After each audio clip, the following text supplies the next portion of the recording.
I've been a trucker for various companies for the better part of 14 years now. Things have become pretty routine at this point. Pick up the goods and materials, verify them for accuracy, and deliver them as instructed. We're not paid by the hour, so efficiency is the most important thing in this line of work. For someone like me, who's been doing this forever, I like to think I can outwork all these young guns snapping up these jobs. But that's not always a good thing. Usually, I push myself to the absolute limit when it comes to functioning on barely any sleep.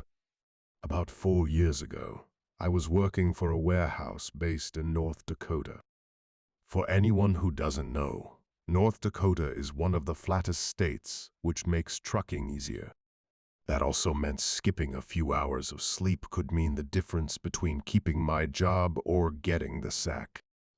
It was a chilly Tuesday morning in May. The beginning of the week meant more loads to ship, which meant more work for me. I wanted to knock it all out in one shot, so I mapped my route into Montana, planning not to stop at all for sleep. I hit the road a few hours after lunch, expecting to reach my destination early the next morning. I pushed the semi as much as possible, going maybe a couple of miles over the speed limit. As the clock ticked past midnight, I was rubbing the crust from my eyelids. I was struggling to keep my eyes open, but had about an hour left. So I gritted my teeth and kept going. My friend Jason, another trucker, introduced me to smelling salts when I first started out. If you don't know, they're little bottles filled with crystals that jolt you awake with one sniff. But Jason warned me they could be dangerous with repeated use. They burned my nose a little, but they always worked. This was one of those times.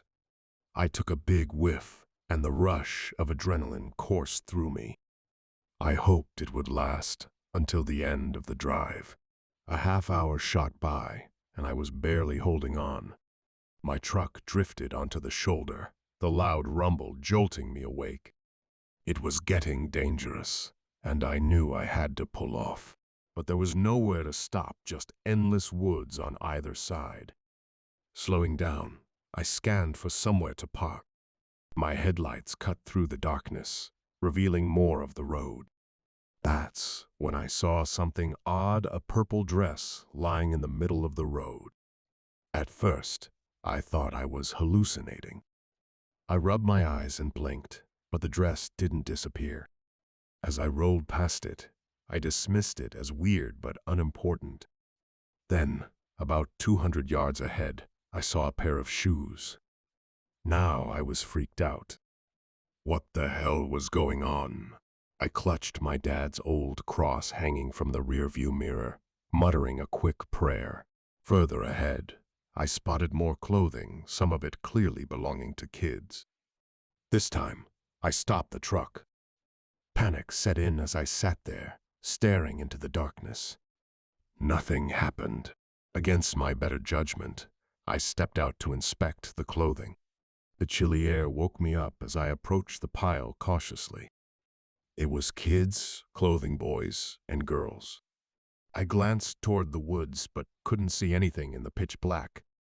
My instinct screamed trap, and I headed back to my truck. Then I heard it a crunch from the left. Spinning around, I scanned the darkness, but there was nothing. 30 seconds later, another crunch came, this time from the opposite side of the road. Fear took over, and I sprinted back to the truck. Just before I slammed the door shut, a child's scream tore through the night. I froze, heart pounding. Another scream followed, almost identical to the first. Without thinking, I turned the truck toward the sound, aiming my headlights into the woods. About 30 yards in, I saw them 3 or 4 people, one holding a massive speaker. They ducked behind trees as my lights exposed them. I couldn't make out details, but they were luring me with fake screams. Shocked, I reached for my phone to call the police. Before I could finish dialing, something thumped against the truck. Someone had thrown something from the other side of the road. I was done. I turned back to the road and floored it. As I sped off, I saw a figure on the other side, shouting something I couldn't make out before hurling another object that cracked my passenger window. The final hour of the drive was silent. When I arrived at my destination, I collapsed and slept for 10 hours straight. When I woke up, I called the police, who promised to investigate. I felt stupid for leaving the truck in the first place, but the thought of kids in danger had clouded my judgment. To this day, I have no idea what those people wanted or why they didn't rush me when they had the chance. In all my years of trucking, nothing has ever been as terrifying as that night. I've been a trucker for nearly 14 years now, and this happened to me back in 2016. I was driving an overnight haul through the Mojave Desert in California, heading toward a destination in Arizona. If I remember correctly, I was delivering appliances, but I can't say for sure. The night was pitch black, with darkness stretching endlessly in every direction. My semi's headlights were ridiculously dim at the time, a problem I'd been procrastinating on fixing.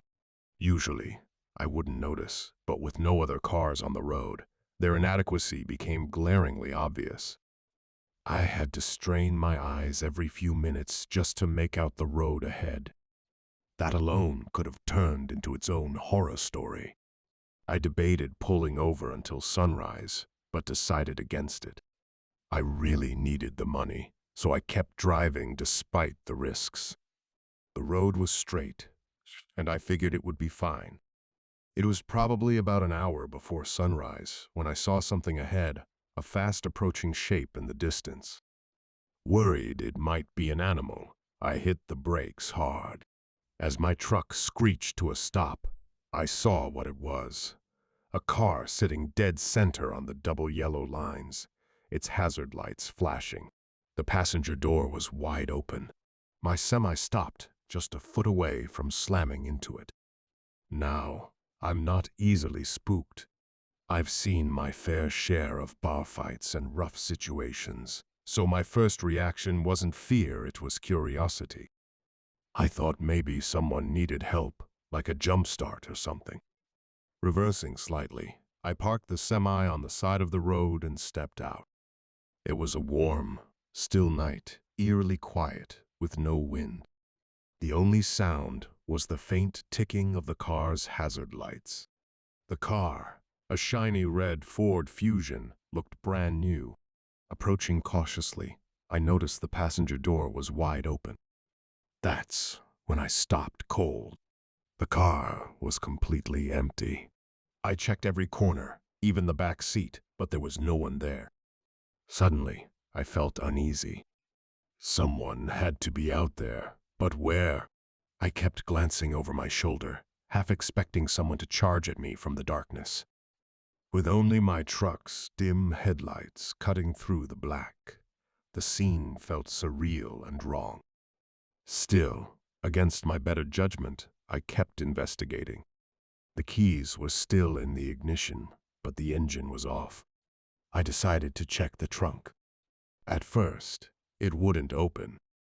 Even then, the trunk wouldn't budge, it seemed jammed from the inside. I tried accessing it through the back seat.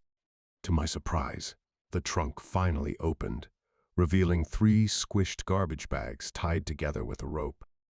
I leaned in to get a closer look. Just as I was about to touch one of the bags, a deafening gunshot rang out. I slammed my head on the roof of the car. Panic set in, and I bolted for my truck, throwing the keys back onto the car's seat. As I climbed into the cab, I heard a gruff voice shouting in the distance, yelling, "Hey!" repeatedly. The voice grew closer. I fumbled to start the engine, stalled briefly. Then I saw him, a short, stocky man with red hair wearing overalls and shin-high boots. He was standing by the trunk, holding a small shovel in one hand and an old hunting rifle in the other. Our eyes locked for what felt like an eternity. His expression wasn't crazed, it was worried. As my truck finally started moving, he dropped the shovel and began waving his arms, shouting, "Wait!" I wasn't about to stop. I floored it, driving faster than I should have down that empty desert road. After a few minutes, I noticed headlights in my rearview mirror. The red Ford was speeding after me, honking wildly. My heart raced as fear gripped me. I called the police and tried explaining what was happening. The car closed in, tailgating me and honking incessantly. After about 15 minutes, the driver swerved in front of my semi and hit the brakes, forcing me to slow down. Just when I thought I might crash into him, flashing police lights appeared ahead. The Ford swerved off the road and sped into the desert, vanishing into the darkness. I pulled over, relieved but shaking. When the officer arrived, I frantically recounted the whole ordeal. To my frustration, he didn't pursue the car. Instead, he took a report and assured me backup would conduct a thorough search. I was sent on my way, but I never heard back. I've told this story countless times, and no one I know has a crazier tale. Most people assume the guy was burying bodies, but the small shovel and tiny garbage bags don't quite fit that theory. Maybe he was burying something else, like an animal or something equally grim. I'll probably never know, but ever since that night, I've been wary of driving through deserts alone.